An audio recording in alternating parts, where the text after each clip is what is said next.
లింగ నిర్ధారణ పరీక్షలు నేరం. బీసీజీ వ్యాక్సిన్ సద్వినియోగం చేసుకోండి. క్షయ నుండి విముక్తి పొందండి.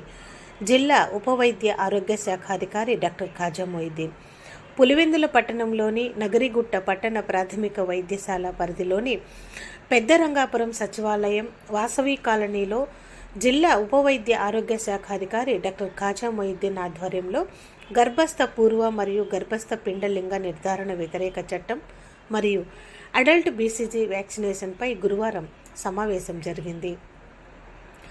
ఈ సమావేశంలో డాక్టర్ ఖాజా మొయిద్దీన్ మాట్లాడుతూ, నేటి సమాజంలో ఆడబిడ్డనే దేశ అభివృద్ధికి దోహదపడుతుందని, అన్ని రంగాలలో పురుషులతో సమానంగా రాణిస్తున్నారని, ఈ సృష్టికి మూలం ఆడబిడ్డనే కారణం కావున లింగ నిర్ధారణ పరీక్షలు చేయించుకోవటం నేరమని, అలాగే మొదటి బిడ్డకి రెండవ బిడ్డకి కనీసం 3 సంవత్సరాలు వ్యవధి ఉండాలి అన్నారు.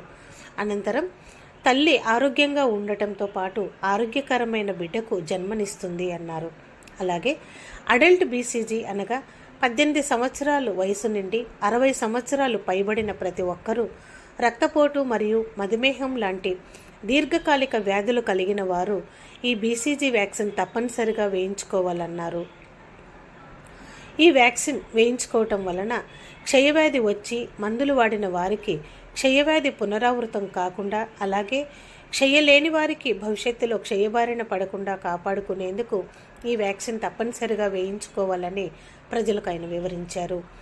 పులివెందుల డివిజన్లో 14 అల్ట్రాసౌండ్ స్కానింగ్ సెంటర్స్ ఉన్నాయని, వాటిలో 4 గవర్నమెంట్ స్కానింగ్ సెంటర్స్ మరియు 10 ప్రైవేట్ స్కానింగ్ సెంటర్స్ కడప జిల్లా కలెక్టర్ గారి మరియు జిల్లా వైద్య మరియు ఆరోగ్య శాఖ అధికారి ఆదేశానుసారం ప్రకారం ప్రతి నెల ప్రైవేట్ హాస్పిటల్స్ను స్కాన్ సెంటర్స్ను పర్యవేక్షిస్తున్నామని తెలిపారు. సెకండ్ ట్రైమిస్టర్ అబార్షన్ను ఆడిట్ చేస్తున్నామని చెప్పారు. డెకాయ్ ఆపరేషన్ ద్వారా ప్రైవేట్ స్కాన్ సెంటర్స్పై నిఘా పెడుతున్నామని చెప్పారు. డిప్యూటీ డెమో రమణమ్మ మాట్లాడుతూ, ఆడబిడ్డ మగబిడ్డ పుట్టుకకు కారణం మగవారే అని తెలుసుకోవాలన్నారు. చందమామ లేని ఆకాశం, ఆడబిడ్డ లేని ఇల్లు శూన్యమని, గర్భస్థ పూర్వ మరియు గర్భస్థ పిండ లింగ నిర్ధారణ వ్యతిరేక చట్టం గురించి గర్భవతులకి ప్రజలకి వివరించారు.